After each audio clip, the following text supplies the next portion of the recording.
साथियों, आप सभी का हमारे आज की इस वीडियो में बहुत बहुत स्वागत है। आज का वीडियो हम बनाने वाले हैं भेल झांसी के अप्रेंटिस को लेते हुए, क्योंकि आप सभी को मालूम है कि कल 17 मार्च से बीएचएल झांसी के आईटीआई अप्रेंटिस, डिग्री अप्रेंटिस और डिप्लोमा अप्रेंटिस के ऑनलाइन फॉर्म भरना स्टार्ट हो गए हैं और इसके जो लास्ट डेट होगी वो 31 मार्च होगी। तो जो फॉर्म भरते जा रहे हैं उनके मन के अंदर एक सवाल आता है कि हमने फॉर्म तो भर दिया है, आगे हमारी तैयारी का क्या तरीका होना चाहिए, इसके ज्वाइनिंग होने में कितना टाइम लगेगा और इसकी तैयारी हम किस तरीके से करें, हमें कहाँ कहाँ पेपर देने जाना पड़ेगा, कैसा क्या करना पड़ेगा। तो उसी को देखते हुए हमने सोचा कि हम बहुत सारे स्टूडेंट को ऐसे एक एक करके तो बता नहीं पाएंगे, तो वीडियो के माध्यम से आप लोगों को बता देते हैं कि आपको इसकी तैयारी के लिए कैसे क्या सिस्टम का उपयोग करना है।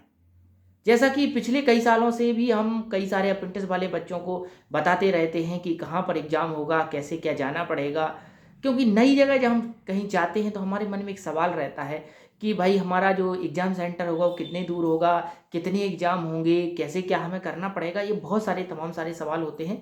तो इन सारे सवालों को आज हम इस वीडियो में कवर करेंगे। तो जो फिटर फाइटर चैनल है पिछले 10 सालों से आईटीआई अप्रेंटिस वाले या जो भी डिग्री या डिप्लोमा अप्रेंटिस वाले बच्चों को गाइड करता रहा है, और वो बच्चे अप्रेंटिस करने बीएचएल झांसी में आए भी हैं या अन्य बीएचएल में, चाहे वो भोपाल हो, त्रिची हो, हर जगह अगर वो हमारे चैनल फिटर फाइटर से जुड़े रहे तो वो जरूर सक्सेस हुए हैं और वो बीएचएल के अप्रेंटिस का हिस्सा बने हैं।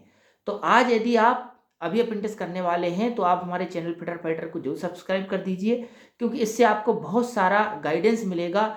जीरो से लेकर आपको फॉर्म भरने से लेकर ज्वाइनिंग तक की सारी डिटेल्स या सारी इन्फॉर्मेशन मैं आपको देता रहूँगा। और आप इसके लिए कमेंट भी कर सकते हैं। कमेंट में चाहो तो आप मैं आपको मोबाइल नंबर यदि आपको ज़रूरत पड़ेगी तो मैं अपना आपको मोबाइल नंबर भी दे दूंगा, क्योंकि पिछले बार एग्ज़ाम में बहुत सारे बच्चों को एग्ज़ाम सेंटर जाने में बहुत सारी दिक्कत हुई थी और उनका जब पेपर हो गया इसके बाद वो एग्ज़ाम सेंटर पर पहुँचे तो ये दिक्कत हो जाती है। तो आज हम आपको गाइड करेंगे, पूरा पूरा कहानी बताएंगे कि कैसे क्या आपको करना है। देखिए, 17 मार्च से बीएचएल झांसी के फॉर्म भरना स्टार्ट हो गए हैं कल से। तो आपने फॉर्म भर दिया होगा या अभी आप भरने की सोच रहे होंगे, तो आप जल्दी से जल्दी सबसे पहले फॉर्म को भरिए।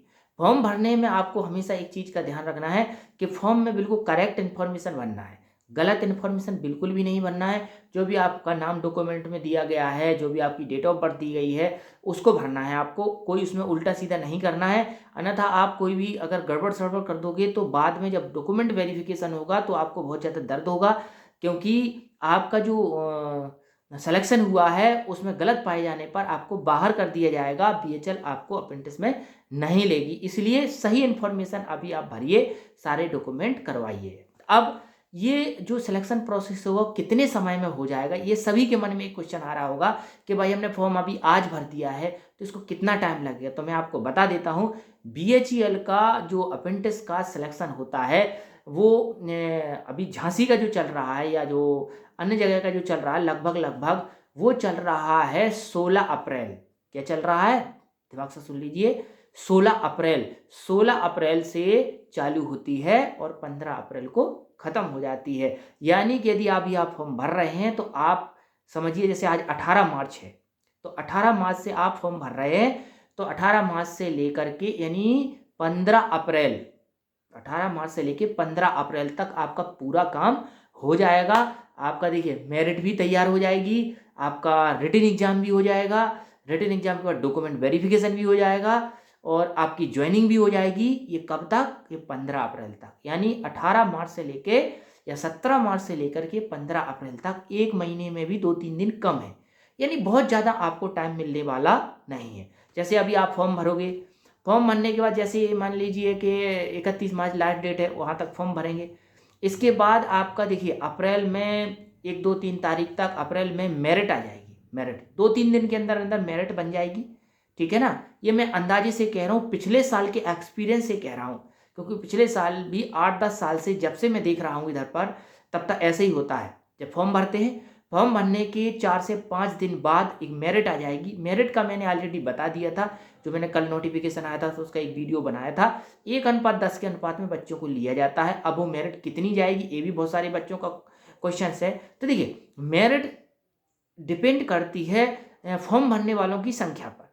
यदि फॉर्म भरे, मान लीजिए कि कोई वैकेंसी 10 है और 10 में मान लीजिए 100 फॉर्म भरे, तो 100 फॉर्म भरने में जो हाईएस्ट परसेंटेज वाले बच्चे होंगे उनको लिया जाएगा, ठीक है, 100 बच्चों को। अब ये डिपेंड करेगा, यदि ज़्यादा परसेंटेज वाले बच्चे भर देंगे तो ज़्यादा वालों को लिया जाएगा। मान लीजिए अगर ज़्यादा परसेंटेज वाले बच्चे नहीं आए तो उन्हें तो 1:10 में लेना है, चाहे वो ज़्यादा परसेंटेज वाले बच्चे हों चाहे वो कम परसेंटेज वाले बच्चे हों, ठीक है। तो ये डिपेंड करता है, यदि ज़्यादा परसेंटेज वाले बच्चे भर देंगे तो उनको लिया जाएगा, अगर ज़्यादा वाले नहीं भरेंगे तो जो कम वाले भरेंगे उनको लिया जाएगा।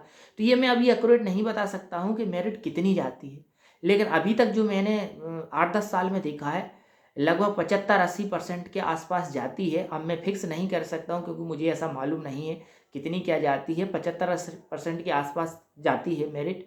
तो 3 से 4 दिन के अंदर, जैसे 31 मार्च के बाद मेरिट आ जाएगी, फिर उसका एग्ज़ाम होगा। अब एग्ज़ाम सेंटर जैसे ही अभी मेरे टाइम में बता दूंगा आपको, क्योंकि आपको मेरे से जुड़ा रहना है। मैं आपको फ़ोन नंबर दे दूंगा, फ़ोन नंबर से आप मेरे से कांटेक्ट करते रहना। मैं हर बार दसों बच्चों को फ़ोन से बताता हूं कि आपको यहाँ उतरना है, टैक्सी से रेलवे स्टेशन से आना है, फिर टैक्सी पकड़ना है, फिर उतर करके आपको इस जगह जाना है, ऐसे रोड से चले जाइए। तो बहुत सारे बच्चे बहुत दूर दूर के आते हैं, बिहार के आते हैं, पश्चिम बंगाल के आते हैं। तो ये बच्चों को मैं गाइड करता रहता हूँ, तो आप लोगों को भी मैं गाइड करूँगा। आप विश्वास रखिए, अगर आप जुड़े रहोगे तो आपका 100% पेपर भी अच्छा होगा, सिलेक्शन भी हो जाएगा। तो जैसे ही इसका मेरिट बनेगी, मेरिट में आपका नाम आएगा, तो इस नाम को कहाँ देखोगे? तो एक तो देखिए, कहीं कहीं पे मैसेज आ जाता है, किसी किसी को फ़ोन भी कर देते हैं एचआर वाले, या फिर जो आपकी अभी बीएचएल में फॉर्म भरोगे तो आपको एक एक्नॉलेजमेंट नंबर मिलेगा। आपको बीएचएल झांसी के होम पेज साइट पर जाकर के कैरियर में जाना है। अभी मैं चेक करके आपको दिखा दूंगा अगले वीडियो में, जो अगला वीडियो अपलोड करूंगा। तो आपको कैरियर में जाना है और कैरियर में जा करके उसमें एक्नॉलेजमेंट नंबर और डेट ऑफ बर्थ आपको डालना है। जैसे आप अपने आईडी से और डेट ऑफ बर्थ से आप उसको लॉगिन करोगे तो लॉगिन करके आपको उसमें डिटेल मिल जाएगी। यदि आप मेरिट में आ जाते हो तो उसमें आ जाएगा डाउनलोड एडमिट कार्ड, अगर नहीं आते हो तो सॉरी लिख के आएगा रेड रंग से, ठीक है ना। इसका भी वीडियो मैंने ऑलरेडी अपने चैनल फिटर फाइटर पर डाल रखा, पुराना वाला। नया वाला तो अभी कहाँ मिलेगा, तो पुराना वाला मैंने डाल रखा है, तो उसको आप देख लीजिए, उससे पता चल जाएगा कैसे क्या आता है, फिर वो आगे की बात है। अब मेरिट में आने के बाद आपका एग्जाम होगा, तो एग्जाम को मैं गाइड करता रहूँगा आपको। एग्जाम होने के बाद फिर 3-4 दिन में फिर एक लिस्ट आएगी, जिसका एग्जाम में अच्छा इनपुट रहेगा उसका मेरिट में नाम आ जाएगा। फिर उनका डॉक्यूमेंट वेरिफिकेशन होगा। तो डॉक्यूमेंट वेरिफिकेशन में जैसे ही आपका यदि लिखित एग्जाम में सिलेक्शन हो जाता है, तो आप जब उसमें फिर से लॉगिन करोगे एक्नॉलेजमेंट नंबर से, तो फिर आपका एक फॉर्म डाउनलोड हो जाएगा। उस फॉर्म की प्रिंट आउट आपको निकाल लेना है। प्रिंट आउट निकालने के बाद आपको फिर भरना है। अब फॉर्म कैसे भरेंगे, तो वो भी फिटर फाइटर चैनल पे मैंने अपेंटिस का फॉर्म, भेल अपेंटिस फॉर्म कैसे भरें, इसका वीडियो ऑलरेडी डाल रखा है, उसको देख देख करके आप भर लीजिए। और जो भरने में दिक्कत हो तो मैं फ़ोन नंबर आपको दे दूंगा, तो आप उसको कर करके भर लेना। आपको मेडिकल सर्टिफिकेट वगैरह बनवाना पड़ता है एमबीबीएस डॉक्टर से, वो बात की बात है, लेकिन ये पूरा काम जो होगा वो 1 महीने के अंदर अंदर हो जाएगा। 18 मार्च से लेकर के 15 अप्रैल के बीच में सब कुछ हो जाएगा। मेरिट भी तैयार हो जाएगी, आपका लिखित एग्जाम भी हो जाएगा, आपका डॉक्यूमेंट वेरिफिकेशन भी हो जाएगा, आपकी ज्वाइनिंग भी हो जाएगी। तो जो लोगों का ये सवाल था कि भैया कितना टाइम में हो जाएगा, तो 1 महीने के अंदर अंदर ही हो जाएगा। तो देखिए, मेरिट में तो आप कुछ कर नहीं सकते हैं, क्योंकि आपकी 10th की मार्कशीट बन चुकी है, आईटीआई की मार्कशीट बन चुकी है। आप किस में सकते हैं, जैसे मान लीजिए आपका मेरिट में नाम आ गया, अब आपको लिखित एग्जाम में अच्छा करना है, तो लिखित एग्जाम के लिए आईटीआई की या डिग्री की या डिप्लोमा की, जो भी आप हो, आईटीआई वाले हो तो आपकी ट्रेड थ्योरी है, मैथ है, साइंस है, उसके जनरल वाले क्वेश्चन आप पढ़िए, नॉर्मल वाले जो क्वेश्चन होते हैं उनको पढ़िए। और हमारे चैनल फिटर फाइटर पर भी बहुत सारे क्वेश्चन पड़े हुए हैं, उन्हीं क्वेश्चन को पढ़ करके पिछले साल 2024 के बैच में बहुत सारे बच्चे अपेंटिस पास करे थे, भोपाल के, हरिद्वार के, झांसी के। तो आप हमारे चैनल के जो वीडियो उनको देखिए। अभी हम और आगे 2-3-4 वीडियो अपलोड कर देंगे, जो मोस्ट क्वेश्चन जो होते हैं अपेंटिस से रिलेटेड, चाहे वो इलेक्ट्रीशियन हो, फिटर हो, वेल्डर हो, सब के लिए कर दूंगा। जो जनरल क्वेश्चन होते हैं उनका वीडियो अपलोड कर दूंगा, तो उनको देखिए और घर पर भी बुक उठाइए, उसको पढ़िए, क्योंकि आपके पास ज़्यादा टाइम अवेलेबल नहीं है।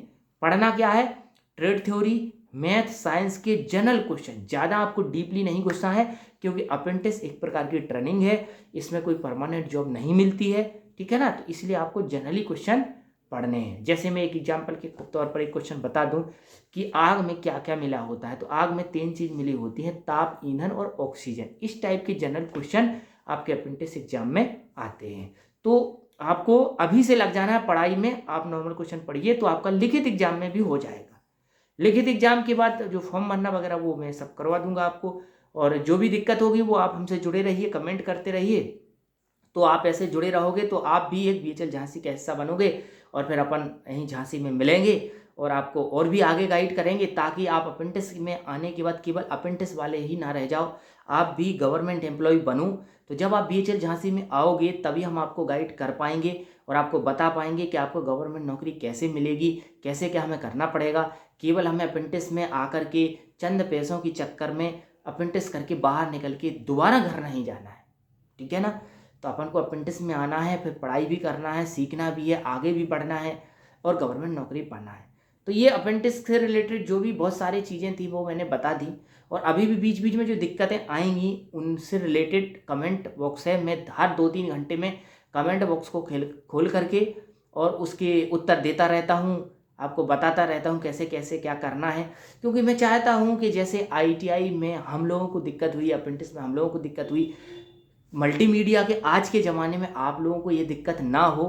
क्योंकि आप लोगों को बढ़ने के लिए बहुत अच्छा मौका है, आगे आप आ सकते हैं और आसानी से नौकरी भी पा सकते हैं।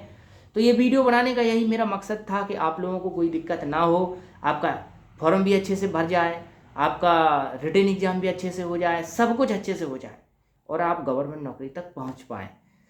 तो आज का ये वीडियो आप लोगों के लिए मैंने बनाया। अगर इसमें कुछ त्रुटियां हो तो भी आप कमेंट करें, और अगर ये अच्छाइयाँ हो तो भी कमेंट करें, लाइक करें और फिटर फाइटर से जुड़े रहने के लिए चैनल को जरूर सब्सक्राइब करें।